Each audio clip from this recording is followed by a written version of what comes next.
Senhor me dirige o fraco. Isso aí, Provérbios 16, versículo 9. Parece muito com aquele famoso versículo que a gente tem de que o homem faz planos, mas o executar é do Senhor. Vamos orar.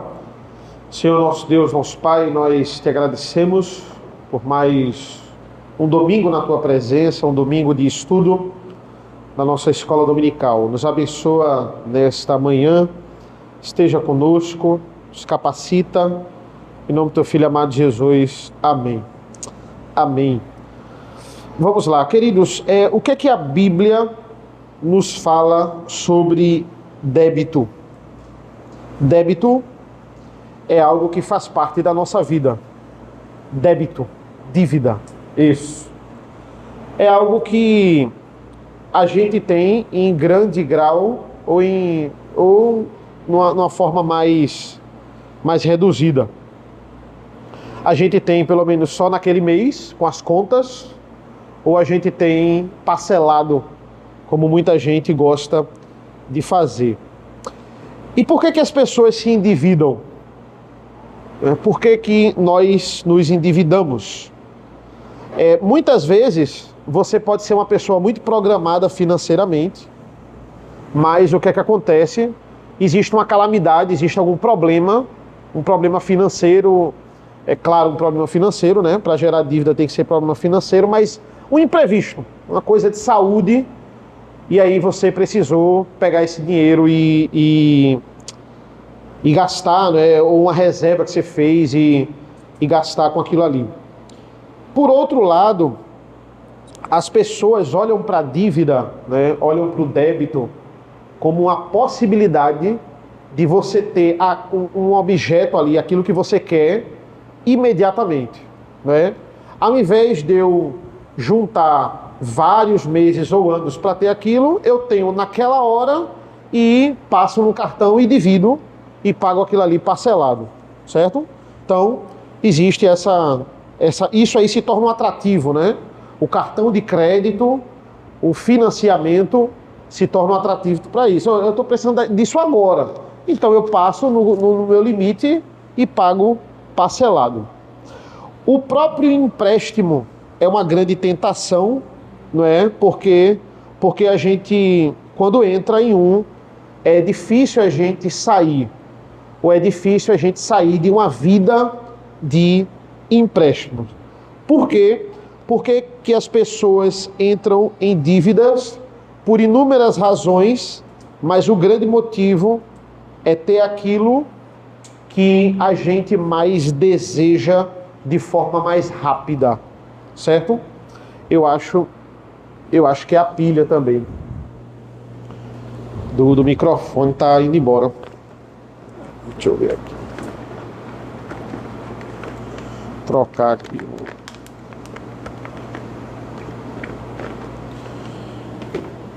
Ai, meu pai.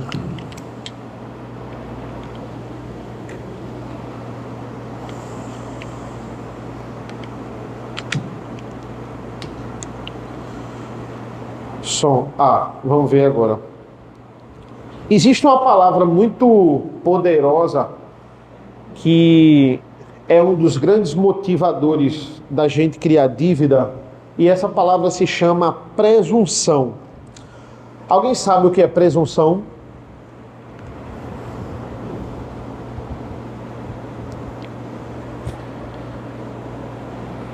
Presunção. Presunção, ela parece um pouco com você superestimar alguma coisa.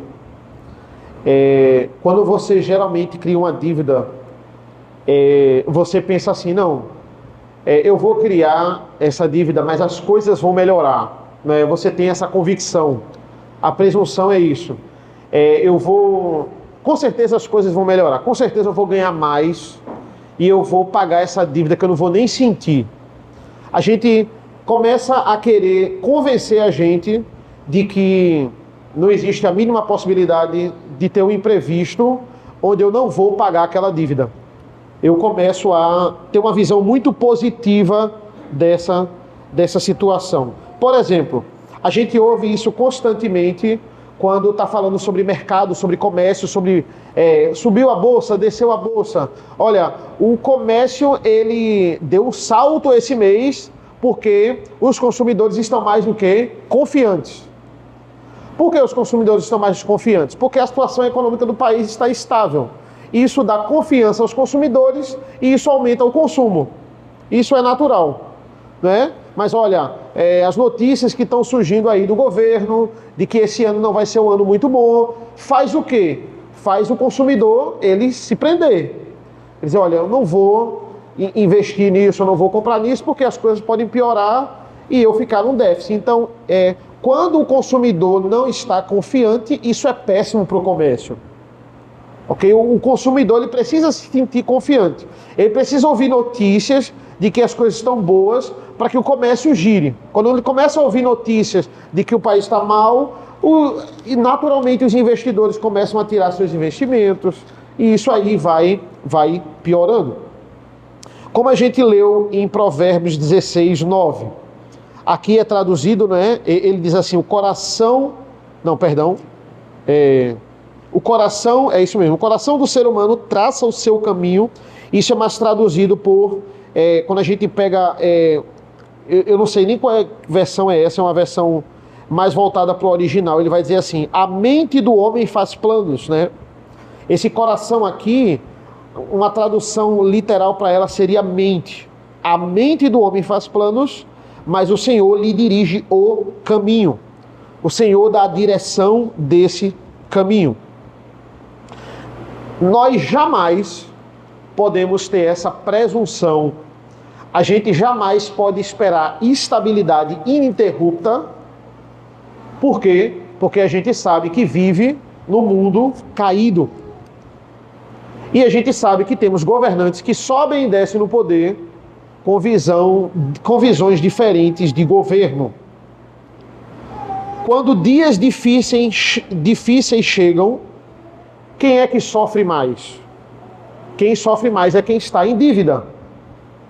É quem tem muita dívida, muito débito para pagar. Além quando eu falo débito, eu estou falando de empréstimo. Eu estou falando de dívidas, além de dívidas que a gente tem, de dívidas de manutenção, a gente diz assim.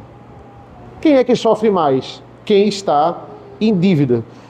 Pense em vocês, por exemplo, a gente tem um exemplo vivo disso, que foi a pandemia 2020. Foi um exemplo claro disso.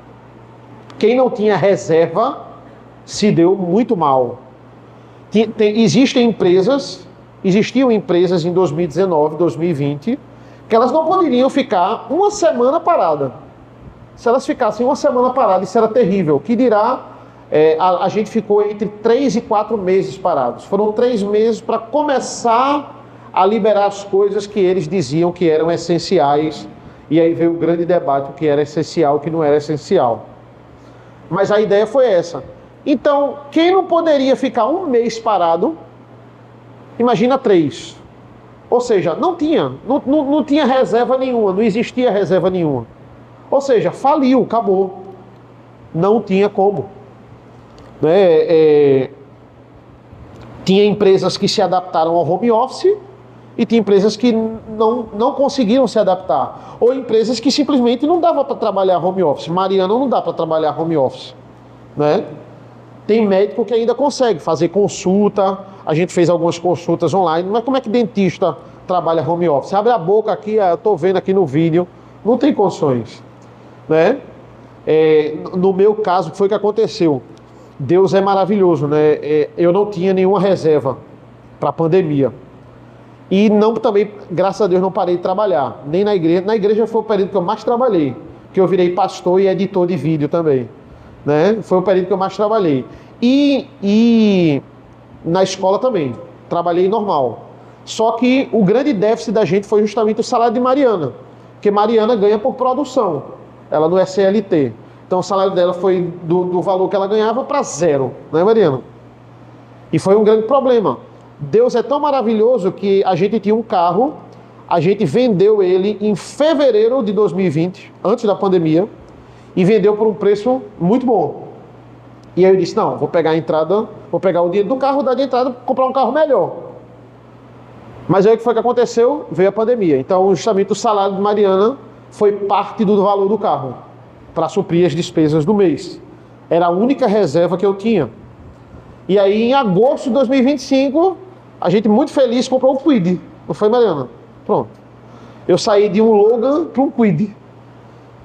Não era o... Oi? 2020, né? Isso mesmo. Agosto de 2020, né?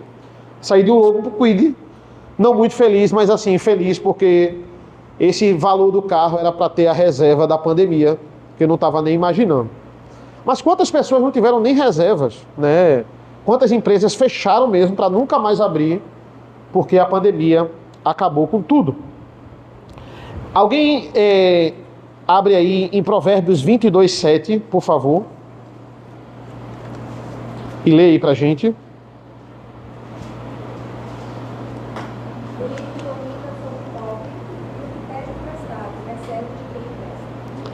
Pronto. Essa palavra servo, ela é traduzida por escravo, né? Ou seja, o rico domina sobre o pobre e o que pede emprestado é escravo de quem empresta. O que é que a gente pode concluir? Dívida é, de um certo modo, escravidão. É uma forma de escravidão. Quais são os males da dívida? A dívida impede que a gente cumpra as nossas obrigações, muitas vezes. A dívida pode impedir a gente suprir a nossa própria casa, de alguma forma. A dívida faz a gente ser obrigado a não contribuir na casa de Deus, porque a gente está tão endividado que a gente não tem condições de contribuir ali naquele contexto. E a dívida, aos poucos, ou de forma rápida, pode facilmente diminuir o nosso padrão de vida. A dívida pode fazer a gente perder os bens mais preciosos. Alguém lê aí, por favor, Provérbios 22, mesmo capítulo 27.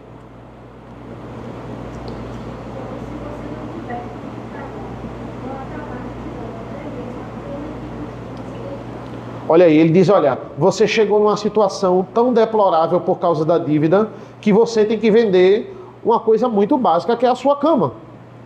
A dívida pode fazer você começar a vender coisas básicas, coisas que você jamais pensaria em se desfazer, mas por causa da dívida você tem que se desfazer. Certo? Essa é uma palavra muito profunda. Alguém abre aí, por favor, em Neemias, a gente pode abrir, né? Todos juntos. Neemias 5... Neemias 5, 3 a 5. Para a gente ler aqui. Neemias 5, 3 a 5.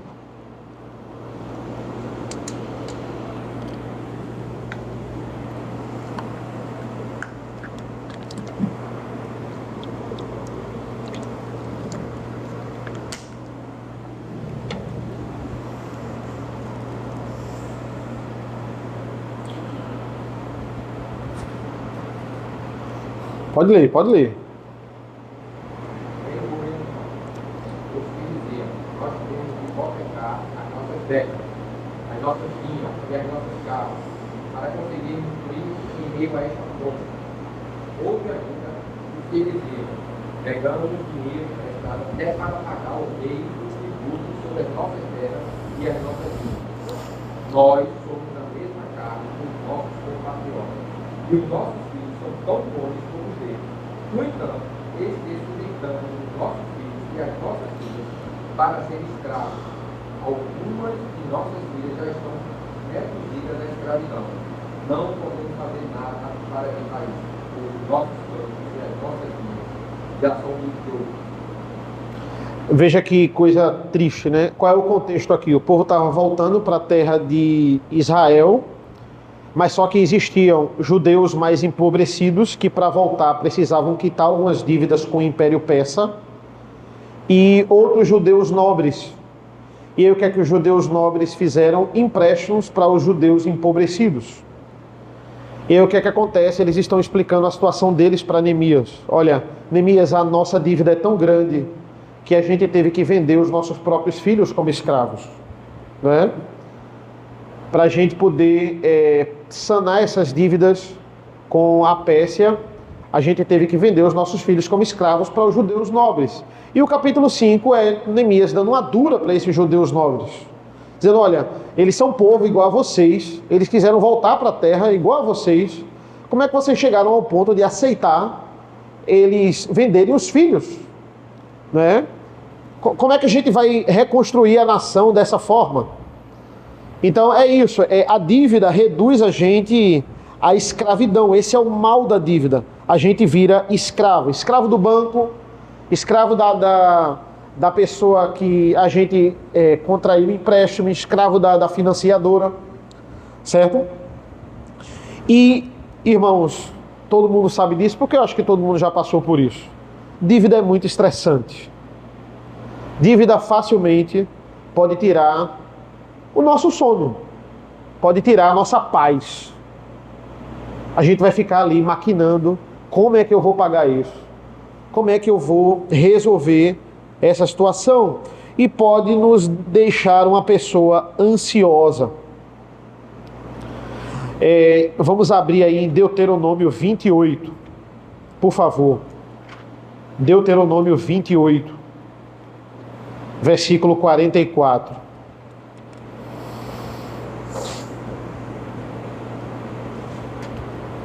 Isso aqui é Moisés discursando. Deuteronômio 28, versículo 44, diz assim: eles emprestarão a vocês, mas vocês não emprestarão a eles.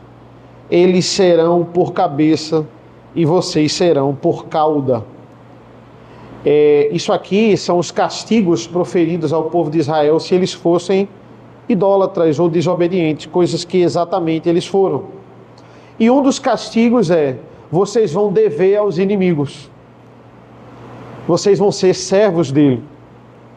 E é interessante, na antiga aliança é dito que dever a alguém era uma característica de maldição dentro do pacto da graça ali, né? Dentro da aliança do pacto ali, no caso, entre Moisés e o povo, a lei de Deus e o povo, né? Agora vamos voltar lá para Provérbios 22, 7, como eu já li para vocês, né? Como vocês já leram, na verdade, vai dizer: o rico domina sobre o pobre, e o que pede emprestado é escravo de quem empresta. É como se quem pedisse emprestado, quando a gente pede emprestado, nitidamente a gente está mostrando ali uma situação de fraqueza e dependência.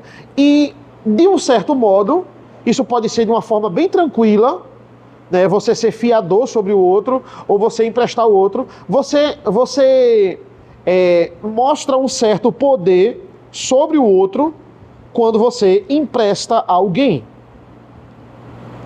A nossa liberdade financeira, ela é totalmente limitada pelas coisas que nós devemos. E isso não acontece apenas entre indivíduos. Isso acontece entre empresas. Ações na empresa. As ações baixaram tanto que foi outra lá mais poderosa e comprou. Acabou. Agora essa empresa é toda minha. E eu agora tenho a maioria das ações, eu vou administrar, eu vou dizer quem fica, quem sai, quem eu coloco no cargo de CEO, na chefia ou não. Eu dominei sobre ela. No mercado financeiro é assim. O mercado financeiro é brutal. E isso pode acontecer também entre países. Olha, o país que empresta muito, ele é o país que manda em tudo. Ele tem capital para emprestar. Estados Unidos é o país que manda na América. Ele é o que tem maior influência. O país que estabelece, Trump acabou de ser eleito e ele diz: olha, se você não fizer isso, eu vou estabelecer algumas sanções contra você. Aí o presidente, não, o senhor está certo. É o poder que ele tem. Por muito tempo na história, os Estados Unidos ele queria emprestar, ele quer emprestar. Não quer não, um dólarzinho não. Ele quer emprestar para quê? Para ele ter esse poder. Ele entendeu que esse domínio é importante para ele influenciar outras nações. E isso pode acontecer entre indivíduos também. Não tem como fugir. Quem está devendo é servo de quem deve. Né? Quem está devendo é servo de quem ele deve, isso mesmo. Mas, por outro lado, claro, pedir emprestado não é necessariamente errado, certo? A questão é por que nós estamos pedindo emprestado? Qual é a motivação de estar pedindo emprestado, certo? Às vezes é por um fator externo, um fator inesperado, é algo que não tinha como você prever. Agora, pedir emprestado por causa da nossa ganância, né? Pelo que eu falei na semana passada, você tentar manter um padrão de vida que você não consegue ter, por isso que você está fazendo empréstimo. Esse é o problema. Provérbios 21:5, capítulo anterior, vai dizer assim: os planos de quem é esforçado conduzem à fartura, mas a pressa excessiva leva à pobreza. A pressa acaba com tudo. Você hoje quer ter o mesmo padrão de vida de pessoas que lutaram muito para ter aquilo, né? Hoje em dia as redes sociais estão aí para isso. Pessoas ganhando dinheiro fácil, mostrando que estão ganhando dinheiro. Pessoas de um certo grau de idade que tem muito e lutaram muito para ter aquilo. Você quer ter isso agora. Ele está dizendo, essa sua pressa vai levar você à pobreza. Ele está dizendo, olha, você ter uma vida estável financeiramente é você planejar. Você precisa parar e você precisa planejar. Muitas vezes recuar, eu vou ter que me programar aqui a longo prazo para que eu me planeje e eu queira ter aquilo. Querer ter tudo para ontem, a pressa vai gerar pobreza. Não planejar em cima do nosso orçamento, certo? Muitas pessoas pedem emprestado por ignorância, porque foram levadas pela conversa dos outros. Olha, todo mundo pede emprestado. No Brasil tem que pedir emprestado. O brasileiro tem que viver de empréstimo. Então, meu pai pedia emprestado, meus parentes pediam emprestado, então eu também vou, por ignorância também. E veja, o que é que a Bíblia faz, principalmente em Provérbios, que a gente cita muito, ela sempre está inclinando a gente a mostrar que contrariar dívidas não é uma boa ideia. Mas nem toda dívida, como eu falei, é pecado. Por exemplo, você financiar uma casa. Você financiar uma casa, em muitas situações, não é pecado. Tem gente, não é todo mundo que tem um capital de comprar uma casa à vista, ou a primeira casa à vista, né? Pouquíssimos brasileiros conseguem ou têm esse privilégio. Então o que é que você faz? Não, eu vou financiar. Financiar é justamente não pagar na hora. Você vai pagando, eu vou pagar em 8 anos, em 10 anos. E aí você vai financiando aquele imóvel. E é claro, se você se programar para isso, não tem problema. Não tem problema financiar. É tudo dentro de uma programação. É claro que você não tem o controle dos seus 10 próximos anos. Mas você dizendo, olha, não, eu nessa perspectiva, nesse emprego, com esse valor que eu ganho, dá para eu, dentro do meu orçamento, financiar. Hoje em dia tem grandes debates de economistas, né? Tem gente dizendo, não, é melhor alugar do que financiar. Porque o aluguel, já entra ali o condomínio, você economiza um valor e já investe, você está alugando e investindo ao mesmo tempo. Então, venda a casa que você tem, invista tudo e alugue. Do dinheiro que você investiu, você só está alugando, né? E casa é manutenção, quando você quer, você sai da casa. Enfim, tem gente que diz, não, dentro de algum padrão de vida, é melhor. Tem alguns comentaristas que dizem assim, emocionalmente falando, para o consumidor, é melhor ele estar num lugar onde ele sabe que é dele. Tem gente que não consegue estar num lugar que sabe que não é dele. Um lugar alugado. Emocionalmente para ele é melhor, até para se planejar financeiramente, ele entender, não, tudo que eu estou fazendo aqui dentro é para mim, é meu. Ou é para mim e quando eu morrer é para minha família. Ele não consegue se planejar sabendo que o que ele está fazendo ali é para outro, é alugado. Então ele diz, não, emocionalmente é melhor ele financiar uma casa. Mas existem muitos debates quanto a isso, certo? Muitos debates. Se realmente é melhor alugar, se é melhor comprar, e a gente não vai entrar nesse mérito de forma nenhuma. No final desse capítulo, que ele está introduzindo sobre dívidas, o autor, o Daniel Heisen, ele dá basicamente algumas dicas de como a gente pensar, se planejar para não contrariar, não entrar no mundo das dívidas, né? E é claro que isso não é fácil, né, gente? Você falar aqui os 8 passos para não ter dívida. O senhor tem que ver o meu orçamento, pastor. Tem que ver a minha situação. Não é simplesmente eu vou chegar aqui e falar e a gente não vai ter mais dívidas. Mas dá para, a longo prazo, a gente começar a tentar buscar um padrão que, é claro, isso vai encaminhar, obviamente, para a glória de Deus. Veja o primeiro ponto aqui, ele vai dizer assim: se você vai parcelar alguma coisa, tente dar uma entrada maior que você puder. Ele diz isso, né? Poxa, vai financiar um carro, vai parcelar um carro agora, não tem condições de pagar à vista, venda o outro carro, pegue a maior entrada que você tiver e dê. Porque, é claro, a gente sabe, as parcelas, né, vão diminuindo. Então, o que você puder adiantar. Tem gente que faz assim, né, paga a primeira e a última, né, porque os juros estão lá embaixo. Então, se você tem o foco sempre de um orçamento financeiro é você se livrar da dívida. Então, a sua prioridade é se livrar da dívida. Se você planeja e você pode pagar esse carro em 2 anos ao invés de 4, então faça isso. Pagar a primeira e a última, dar uma quantidade de entrada maior.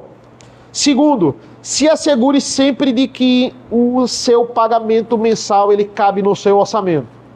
Eu tenho essa entrada e eu tenho essa saída. Tem algum déficit? Pronto. O meu objetivo é diminuir esse déficit. É fazer com que esse déficit acabe para que eu fique organizado financeiramente. Terceiro, um dos grandes sinais de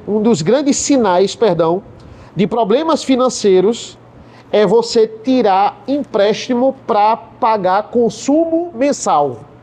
Por exemplo, você tirar um empréstimo para fazer a feira. Ele disse, olha, esse é o sinal de que a sua vida financeira ela está no ápice do descontrole.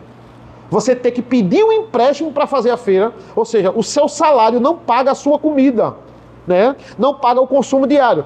Quantas vezes você não ouviu isso, né? A gente vai no posto, no início do mês, encher o tanque. Aí o fretista fala assim, quer dividir, né? Veja, como é que eu vou dividir um negócio que eu pago todo mês, né? Mas ele pergunta porque é o padrão, ele está ali porque ele tem que perguntar para todo mundo. Mas vai dividir esse valor, e próximo mês eu tenho que botar, próximo mês não, eu tenho que botar isso aqui daqui a talvez 2 semanas, 3 semanas, né? Com o preço da gasolina, eu tenho que botar, como é que eu vou dividir um negócio? Imagina se eu ficar dividindo, não tem condições, né? Isso aí é uma coisa, essas coisas mensais, você tem que procurar pagar à vista, ou no máximo estourando num cartão de crédito, você vai pagar no próximo mês, sem dividir, porque são bens de consumo diários. Se você está fazendo isso, a sua vida financeira tem que entrar nos eixos. Ele diz, olha, procure não dividir essas coisas. Quarta dica que ele dá aqui, a dívida torna as outras coisas muito mais caras e sempre reduz o seu estilo de vida. Quanto mais juros você paga, mais dano você vai sofrendo. Quinta dica, pague o empréstimo que você fez totalmente em dia. Livre-se dos juros. Ele vai dizer, a facada na sua vida é você pagar aquele valor mínimo do cartão, né? Quem já pagou o valor mínimo do cartão sabe o que é. É insustentável. Os juros eles são absurdos. Sexto, faça tudo o que estiver ao seu alcance para sanar as dívidas. Tem que reduzir o seu estilo de vida por um tempo, reduza. Tem que vender algumas coisas, porque tem coisas lá em casa que eu não uso e são boas, dá para eu vender, e com esse dinheiro que eu vender aqui, eu vou pagando isso aqui, então faça, certo? Ele está dizendo nesse capítulo, né, o sentido aqui é não dever é uma liberdade. Penúltimo, sempre se preocupe em ter uma reserva, isso vai fazer você se livrar dos juros, né? Você tem que pagar uma fatura aqui, você paga com o seu salário, mas o seu salário não caiu. Então você pega da reserva, paga, e você se livrou dos juros, porque você não atrasou. E quando chegar o seu salário, você repõe na reserva, né? Isso aí vai fazer você cada vez mais se livrando de juros. Porque você experimenta, dependendo da fatura do seu cartão, você atrasar um dia a fatura do seu cartão, né? Você tendo uma reserva, você pagou, opa, chegou o salário, repõe na reserva. Isso é importante, né? E o último ponto é: evite se colocar numa posição em que você deve mais do que você recebe. Não fique endividado a ponto de não ter que abrir mão de alguma coisa para pagar essa conta. Ele diz assim, ó, sempre tem alguma coisa, porque ele diz, olha, se tudo der errado, eu posso vender isso aqui e garantir aí uns meses tranquilo. Sempre tem alguma coisa que você diz, não, se tudo der errado, eu tenho isso aqui. Se eu perder o emprego agora do nada, eu tenho isso aqui que eu posso vender, eu posso ter como garantia para ter uns meses para respirar e reorganizar a minha vida financeira. E ter uns meses aí procurando emprego até achar. Isso é importante. Sempre tenha essa garantia, né? Isso vai nos dar um ar para respirar, ele diz. E se livrar de mais dívidas e mais juros. Paulo vai dizer assim, ele conclui, né? Não deva nada a ninguém, exceto ao amor um para com o outro. O nosso grande alvo como cristãos é ter uma vida simples e se livrar das dívidas. Eu lembro do meu avô era contador, ele morreu de forma bem precoce. Minha avó também morreu de um acidente de carro, uma coisa assim terrível, na época do Ano Novo. Foi um baque para a nossa família, faz uns 17 anos aí, por aí. Eu tinha uns 15 anos. Então, é engraçado porque quando ele morreu, e agora, né? Ele deixou uma empresa para as minhas tias, que elas tocam até hoje, né? E ele assim, ele tinha as únicas dívidas que ele tinha eram as dívidas mensais, que era a dívida que ele deixou no cartão. Mas o que foi que ele deixou? Ele deixou tudo programado, incrível isso. Ele era contador mesmo, né? E ele colocou isso para a vida dele, além de ser crente. Ele era crente, minha avó também. Deixou tudo programado. Tinha dívidas mensais ali, que não ia contar que ia falecer, então tinha aquelas dívidas, tinha algumas parcelas no cartão, mas o que ele tinha guardado como poupança era muito maior do que as dívidas que ele tinha. A poupança que ele deixou sanou todas as dívidas dele e deu dinheiro para minha mãe e para as minhas tias. Deixou vários bens que pôde vender e também dividir entre elas. E deixou uma empresa que sustenta até hoje minhas duas tias, né? Então, veja que coisa, veja que testemunho, né? Eu posso morrer repentinamente, e aí? O que é que eu vou deixar para minha família, né? O que é que a gente vai fazer? Qual é a programação? Qual é o que é que eu vou... Eu vou ser uma dor de cabeça quando eu morrer, quando eu falecer, né? O luto foi enorme, mas elas não tiveram que se preocupar. Quantas famílias, né? A pessoa morreu, estava devendo a Deus e o mundo, né? E aí as pessoas que estavam devendo vai atrás dos filhos, vai atrás, e aí vai ter que tirar bens e coisas que são sendo descobertas só depois que a pessoa morreu, que a gente não dê esse testemunho após a nossa morte, né? Isso é muito importante. Chora de raiva. A pessoa morreu e ainda deixou raiva, né? O pessoal... Quantas pessoas, né? Você contraiu a dívida, está pagando, mas você não avisou a ninguém. Você não se programou, aconteceu um negócio com você. Se for um agiota esse pessoal, vai atrás mesmo. E ameaça. Isso é muito sério. Oi, Dai.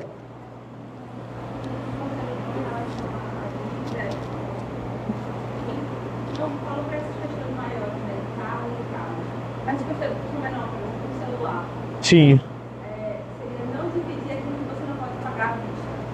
É algo muito inteligente. Até o professor desse exemplo mostra isso. Ele dividiu, mas ele poderia ter pago tudo no dia que tinha guardado. Sim. Se você divide algo, é muito arriscado você ter certeza de que aquele dinheiro vai ser muito certo todos os meses para você pagar. Então, Sim. ter a certeza de que você vai conseguir.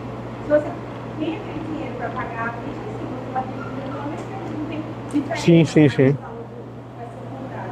Numa emergência você pode quitar, né? Mas contrair uma dívida para o celular, vamos pensar nisso. Tem um dinheiro para pagar à vista? Tem, então divide eventualmente, né? Mas Sim. não pensar duas vezes então. Perfeito. É isso aí. Ok? Então, nós vamos honrar a Deus, irmãos, de fato, se nós nos livrarmos aos poucos das nossas dívidas. Vamos ser livres financeiramente. Para uns isso é uma realidade muito distante, não é? Mas assim, se não, pastor, eu não tenho condições. A minha vida, eu ainda preciso de... coloque isso em oração, não é? Vamos colocar isso em oração, vamos colocar isso diante do Senhor, vamos depositar, né? Ele é forte, Ele é poderoso para carregar de fato todas as nossas angústias, né? Então, os nossos anseios, vamos colocar isso em oração, vamos pedir a Deus, né? Senhor, eu não vejo, na minha vida financeira agora, eu não vejo a possibilidade de eu continuar sem contrair algumas dívidas, mas com o tempo, com oração, com prudência, Deus ele vai nos abençoando e de fato vamos estar livre disso aí com uma vida simples. Por quê? Porque além dele ser um Deus que determina todas as coisas, ele é o Deus da providência. Se estamos aqui saudáveis, com os nossos familiares, cultuando ao Senhor e aprendendo da sua palavra, é porque ele providencia todos os recursos para nós. Amém? Alguém tem alguma dúvida? Comentário? Vamos encerrar, né? Oremos. Senhor nosso Deus, nosso Pai, nós te agradecemos pela leitura da tua palavra, pelo ensino da tua palavra. Obrigado, Senhor, por essas aplicações. Nos abençoa ao longo deste dia. Esteja conosco, ser com cada família aqui, nos leva para casa, nos traz logo mais à noite para o teu santo culto, para a ceia do Senhor também. É isso que nós pedimos e agradecemos, no nome do teu Filho amado Jesus. Amém. Amém, queridos. Deus abençoe.